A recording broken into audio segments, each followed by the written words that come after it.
name's Wayne. I'm with Ackmann Garage. I'm starting a little YouTube channel here to kind of show guys how we buy and fix up cars and race cars, classic cars, special interest cars. This one we're driving today is a 1988 Z31. It's a Nissan 300ZX Turbo. They call it a Z31 package. The last generation of the 300ZX Turbo Z31s were the 88s and 89s. I think it's the best looking of the Z31s personally.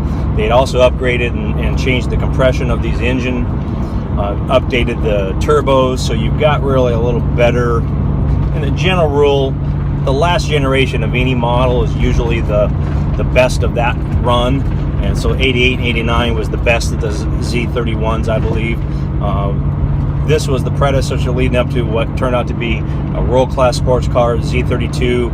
That's the twin turbo Z300ZX that they came out, which is so popular, that ran with the Supras and the RX-7s of the days. Mitsubishi GT3000 twin turbo VR4s. Those were pretty neat cars. A lot of technology there.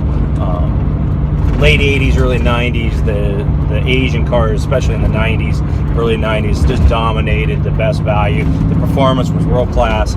You had, performance set was right there with the, really, it wasn't as fast as the Ferraris and the Porsches, but it was darn close for a lot less money.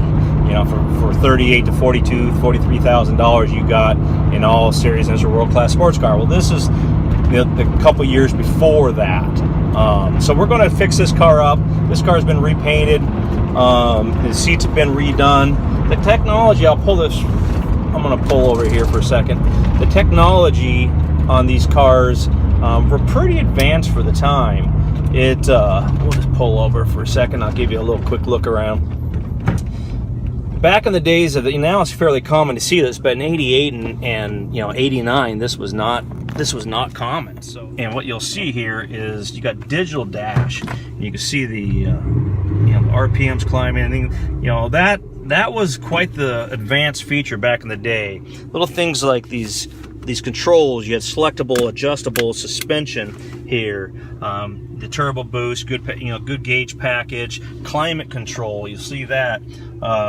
Right here, I'm going to get a new steering wheel. That's one of the things we're going to do for this. I've sourced a new OEM steering wheel for it. But you see the buttons in the steering wheel? Well, that's commonplace now. You'll see it around, very common. Hey, you can do your steering, you can do your cruise control and the thing. But in 1988, 89, that was just unheard of. You didn't have that in many cars.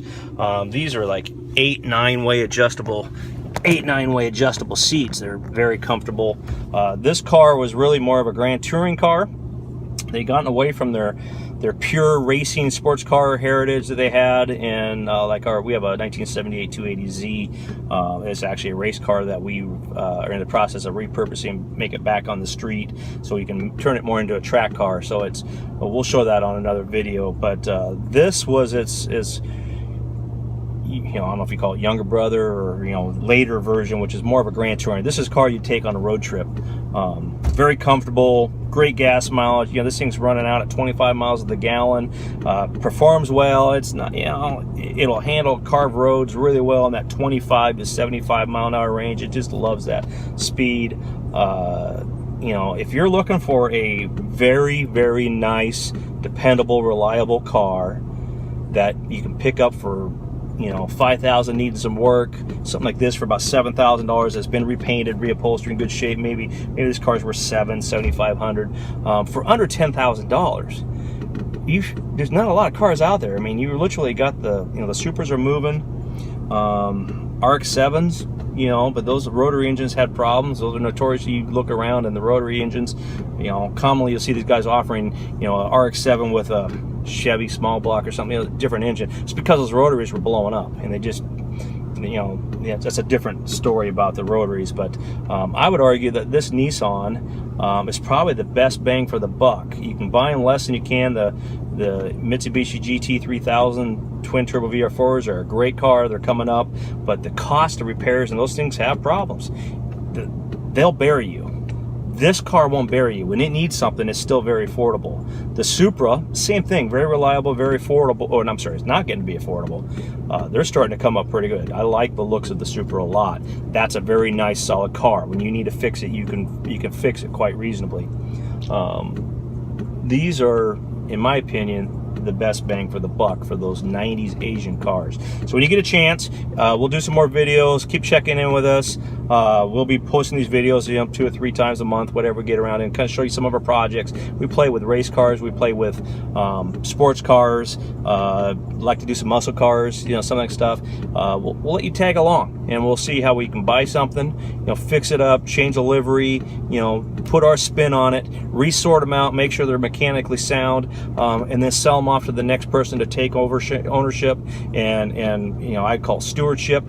These cars need a steward, somebody to sit there and respect for what they are, take care of them, and maintain them, because they are something special. When you find old affordable cars that weren't neglected and weren't put away to bed, ridden hard and put away to bed wet, if they will, somebody took care and loved this car, and we picked it up, and we're going to take it to the next level, and we're going to enjoy it for a while, and then we're going to sell it and hopefully make a profit.